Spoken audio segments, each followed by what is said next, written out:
College میں پڑھنے والی جو لڑکیاں یہاں بیٹھی ہیں وہ یہ نہ سمجھیں اسلام کیسا مذہب ہے، کیسا ظلم ہے ہمارے اوپر۔ ایک مرد چہرہ کھلا رکھ کر جا سکتا، ایک نوجوان چہرہ دکھا سکتا، لیکن ہم پر ظلم کیا گیا۔ ہمارے اوپر کتنا ظلم ہو رہا ہے۔ ہمیں برقع پہننے کو کہا جا رہا ہے، ساکس ڈالنے کو کہا جا رہا ہے، دستانے ڈالنے کو کہا جا رہا ہے، بال چھپانے کو کہا جا رہا ہے، آواز چھپانے کو کہا جا رہا ہے۔ کیسا ظلم ہے۔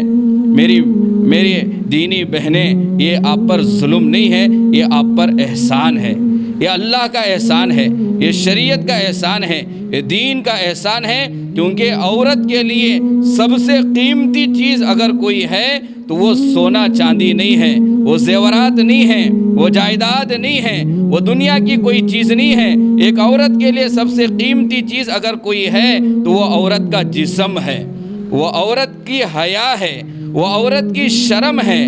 ایک مرتبہ ایک عورت کے سونے کا زیور چوری ہو جائے دوبارہ خریدا جا سکتا ہے، چاندی کا زیور خریدا جا سکتا ہے، دنیا کی ساری چیزیں دوبارہ خریدی جا سکتی ہیں، لیکن تھوڑا مجھے بتاؤ، اگر ایک کالج میں پڑھنے والی لڑکی یا ایک مسلمان لڑکی ہو یا کوئی اور لڑکی ہو، اگر اس نے اپنے جسم کو اپنی عزت کو ایک بار اگر کسی نامحرم کے حوالے کیا، عزت لوٹ لی گئی، کیا وہ گئی ہوئی عزت دوبارہ مل سکتی ہے؟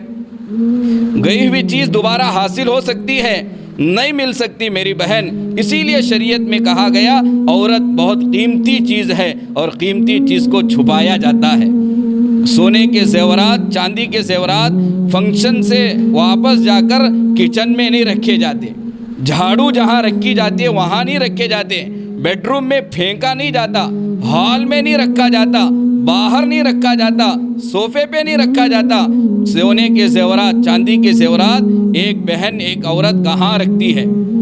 بیڈ روم میں، الماری میں، الماری کے اندر ایک اور چھوٹے کھانے میں، پھر اسے چابی، پھر الماری کی چابی، پھر گھر کی چابی، اتنا اندر کیوں رکھ رہی ہیں؟ پوچھو ایک عورت سے کہ بھئی جھاڑو کہاں، وہاں کیوں نہیں رکھتی؟ حال میں کیوں نہیں پھینکتی؟ سونے کے زیور کو وہاں کیوں رکھا جا رہا ہے؟ تو جواب میں کیا کہیں گی؟ قیمتی چیز ہے، ہزاروں روپے دے کر سونے کے زیورات کو میں بنائی ہوں، قیمتی ہے، اسے چھپا کر رکھنا چاہیے۔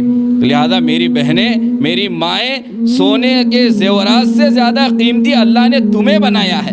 سونے کو جس طرح چھپا کر تم رکھ رہی ہو الماری میں، الماری کے اندر کھانے میں، اس سے زیادہ چھپانے کی چیز تمہارے جسم کی ہے، اس سے زیادہ تمہاری آواز کو چھپانا ہے، کیونکہ وہ چیز چلی گئی تو دوبارہ مل سکتی ہے، لیکن ایک عورت کی، ایک لڑکی کی عزت چلی جائے دوبارہ نہیں مل سکتی۔